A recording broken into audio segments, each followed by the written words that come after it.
Hello दोस्तों, welcome to विद्यालय IAS. आइए आज हम यूपीएससी, सेंट्रल एसएससी या फिर स्टेट सर्विस एग्जामिनेशन के संविधान के प्रश्न देखेंगे। इसमें हम मेन राज्य की नीति निर्देशक तत्व के प्रश्न देखेंगे।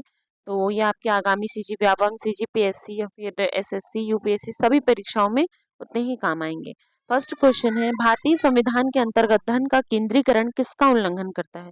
धन का केंद्रीकरण राज्य के नीति निर्देशक तत्वों का उल्लंघन करता है। क्यों? क्योंकि धन का यानी संपत्ति का अधिकार तो मूल अधिकारों से हटा हटा दिया गया है, तो मौलिक अधिकार का उल्लंघन नहीं करेगा, कल्याण की अवधारणा का भी उल्लंघन नहीं करेगा, इसीलिए राज्य की नीति निर्देशक तत्वों का उल्लंघन करेगा।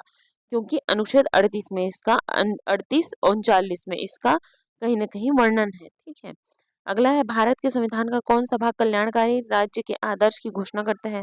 अगेन, ये राज्य के नीति निर्देशक तत्व, मूल अधिकार, उद्देशिका, 7वीं अनुसूची। तो आंसर हो जाएगा ए हमारा। फिर है अगला क्वेश्चन, भारत के संविधान के भाग 4 में अंतर्विष्ट प्रावधानों के संदर्भ में निम्नलिखित कथनों में से कौन सा सही है? वे न्यायालयों द्वारा परिवर्तनीय होंगे, वे किसी भी न्यायालय द्वारा परिवर्तनीय नहीं होंगे, इस भाग में अधिकाधिक सिद्धांत राज्य द्वारा कानून बनाने को प्रभावित करेंगे। तो देखिए, ये न्यायालयों में परिवर्तनीय नहीं होते हैं, अर्थात कोई भी राज्य के नीति निर्देशक तत्वों के प्रोविजंस को लेके कोर्ट में क्लेम नहीं कर सकता है। ठीक है, तो हो जाएगा आंसर 2 और 3 डी। फिर अगला क्वेश्चन है, भारत की न्यायपालिका का कार्यपालिका से पृथक्करण किसे आदेशित करता है? तो 49 अनुच्छेद 49 कहता है कि न्यायपालिका कार्यपालिका से पृथक्करण होगा। तो ठीक है, अगेन राज्य के नीति निर्देशक तत्व आएंगे। आप नीचे कमेंट बॉक्स में साथ ही साथ अपना आंसर भी टाइप करते जाएं। फिर अब अगला क्वेश्चन है, निम्नलिखित कथनों पर विचार कीजिए। भारत के संविधान के संदर्भ में राज्य के नीति निर्देशक तत्व निर्देशित करते हैं। क्या निर्देशित करते हैं? वे विधायिका के कृत्यों पर निबंधन करते हैं, कार्यपालिका के कृत्यों पर निर्बंधन करते हैं। तो ना ही ये तो विधायिका के कार्यों पर निर्बंधन करते हैं या फिर कार्यपालिका के कार्यों पर निर्बंधन करते हैं। इसमें विधायिका या कार्यपालिका की कोई गारंटी नहीं कि वो लोग ये अधिकार दे के ही रहेंगे। उनकी मर्जी है, अगर राज्य देता है, राज्य नहीं देता तो भी उसकी मर्जी है। ठीक है, तो यहाँ आंसर हो जाएगा हमारा डी। फिर अगला है, संविधान के 42वें संशोधन द्वारा निम्नलिखित में से कौन सा सिद्धांत राज्य के नीति निर्देशक तत्व निर्देशित तत्वों में जोड़ा गया है? ठीक है, अगला है, एक तो संविधान के होते टाइम संविधान को लागू होते समय कितने नीति निर्देशक तत्व थे, फिर बाद में कितने जोड़े गए, ये सब आपको अच्छे से पढ़ना पड़ेगा। पुरुष और स्त्री दोनों के लिए समान कार्य, समान वेतन, उद्योगों के प्रबंधन में कामगारों की सहभागिता, काम, शिक्षा और सार्वजनिक सहायता पाने का अधिकार, श्रमिकों के लिए निर्वाह योग्य वेतन। तो इसमें सहभागिता या सहकारी समितियां, ये ठीक है, इसे जोड़ा गया था। इसमें उद्योगों के प्रबंधन में कामगारों की सहकारी समितियों को। फिर अगला है, राज्य के नीति निर्देशक तत्वों के बारे में निम्नलिखित कथनों पर विचार कीजिए। ये तत्व देश और सामाजिक आर्थिक लोकतंत्र की व्याख्या करते हैं। इन तत्वों में अंतर्विष्ट प्रावधान किसी भी न्यायालय में परिवर्तनीय नहीं। ठीक है, तो यहाँ पे आंसर हो जाएगा हमारा सी, केवल 1 और 2 दोनों। ये तत्व देश की सामाजिक आर्थिक लोकतंत्र की व्याख्या करते हैं। फिर अब अगला है, भारत के संविधान में अंतर्राष्ट्रीय शांति और सुरक्षा की अभिवृत्ति कहाँ उल्लेख है? कहाँ उल्लेख है?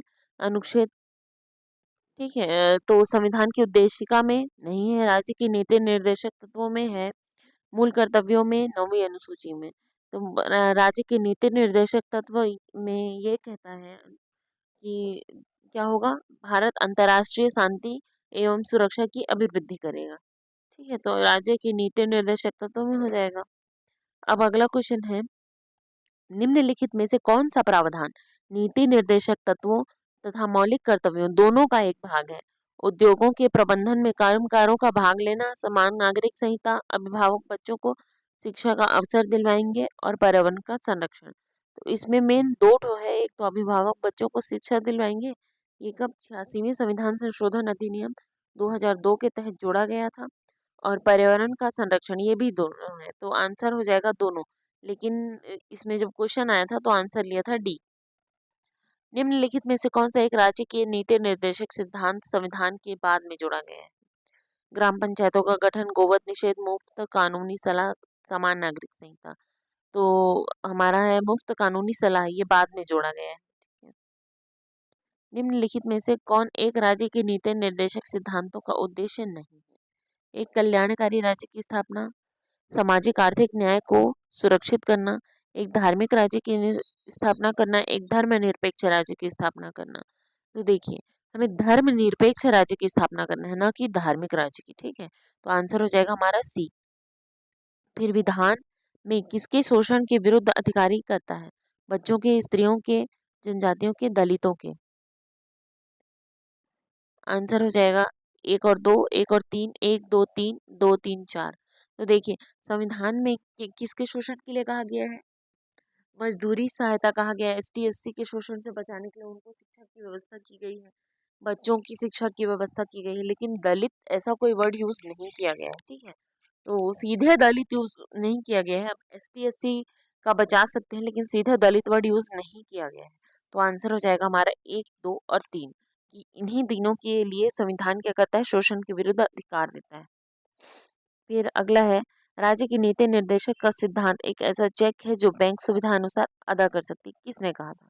ये कहा था बी आर अम्बेडकर, के एम मुंशी, डॉक्टर राजेंद्र प्रसाद या फिर के टी शाह। तो ये कहा था के टी शाह जी ने।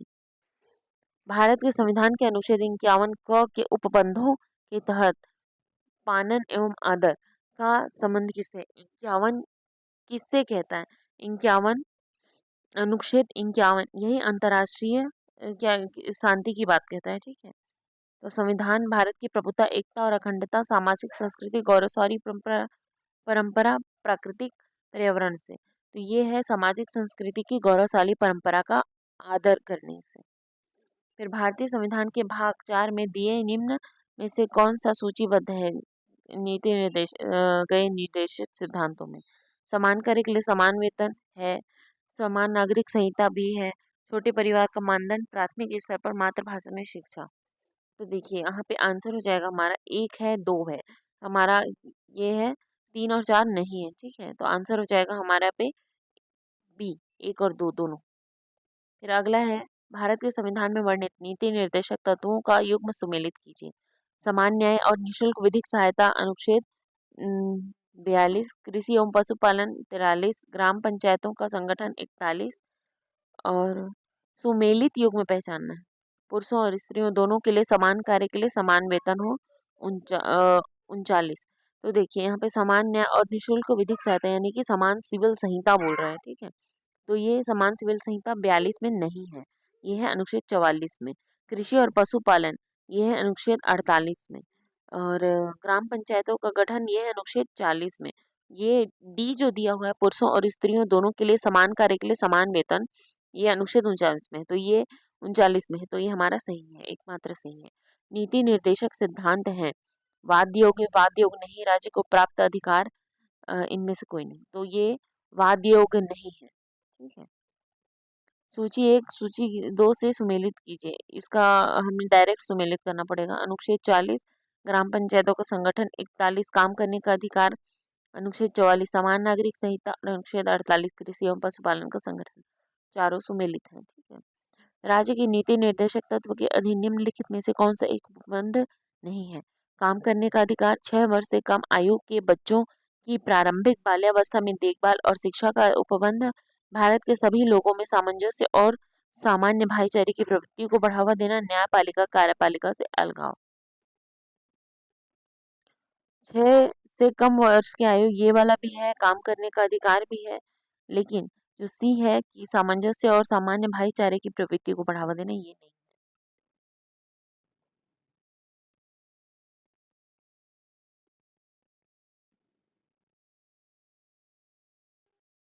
Sorry for the interruption. अगला है, निम्नलिखित में से कौन सा एक भारत के संविधान में यथा प्रतिष्ठापित राज्य के नीति निर्देशक तत्व का भाग नहीं है? सामान्य के लिए निशुल्क विधिक सहायता, राष्ट्रीय महत्व के स्मारकों, स्थानों तथा वस्तुओं का संरक्षण, स्वयं विधि, पर्सनल लॉ का संरक्षण, या फिर न्यायपालिका को कार्यपालिका से अलग करना। तो इसमें क्या क्या है? समान न्याय और निशुल्क विधिक सहायता, ये भी दिया हुआ है। राष्ट्रीय महत्व के स्मारकों और स्थानों तथा वस्तुओं का संरक्षण ये भी है। स्वकीय विधि पर्सनल लॉ का संरक्षण कहीं पर नहीं दिया हुआ है, ठीक है। तो आंसर हो जाएगा हमारा सी। फिर भारत के संविधान में निम्नलिखित में से किस एक भाग में सिविल संहिता का उपबंध मौजूद है? अभी मैंने बताया, ऑप्शन बी हो जाएगा राज्य की नीति निर्देशक तत्व। फिर भारत के संविधान के अनुच्छेद 44 में दी गई समान नागरिक संहिता के बारे में निम्नलिखित में से कौन सा कथन सही नहीं है? यह प्रत्येक भारतीय नागरिक का एक मूल अधिकार है। फिर भारत के पूरे राज्य क्षेत्र में नागरिकों के लिए इसे सुनिश्चित करने हेतु राज्य प्रयास करेगा। यह किसी न्यायालय द्वारा प्रवर्तनीय नहीं है। यह न्यायालय द्वारा प्रवर्तनीय नहीं है, तब भी संविधान यह अपेक्षा करता है कि सिद्धांत हमारे तौर पर देश के सागर में मूलभूत हो। तो देखिए यहाँ पे ये सही नहीं है पूछा है, ठीक है। तो यह प्रत्येक भारतीय नागरिक का एक मूल अधिकार है, ये गलत है, यहाँ पे सरासर गलत है। यह मूल अधिकार नहीं है, ये राज्य के वे अधिकार हैं जिसे वो अपने हिसाब से लागू करें।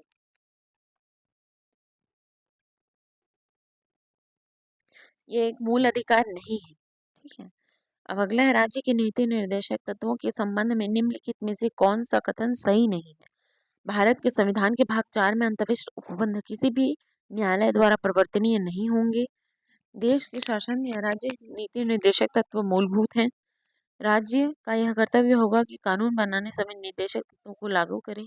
निर्देशक तत्व भारत को विश्व की एक उन्नत पूंजीवादी देश बनाने के लिए निर्दिष्ट करते हैं। तो देखिए यहाँ पे जो पूंजीवादी शब्द है ये इसे गलत बना दे रहा है। हमें किसी ऐसे कीवर्ड को ही कैच करना पड़ता है जो जिससे क्या हो जाए, पूरा सेंटेंस या फिर पूरा ऑप्शन ही हमारा गलत हो सके या फिर हम आंसर पा सकें, ठीक है। तो यहाँ आ जाएगा आंसर हमारा डी। फिर अब अगला है सामाजिक समानता से क्या अभिप्राय है? प्रत्येक व्यक्ति को अपनी हैसियत के अनुसार कृत्य करने चाहिए। विद्यमान सामाजिक व्यवस्था के रूपांतर में कोई प्रयास नहीं किए जाने चाहिए। ऐसी स्थिति जिसमें जाति, मूल, वंश या धर्म के कारण कोई भी व्यक्ति अन्य व्यक्तियों की सापेक्ष हीनता से पीड़ित ना हो।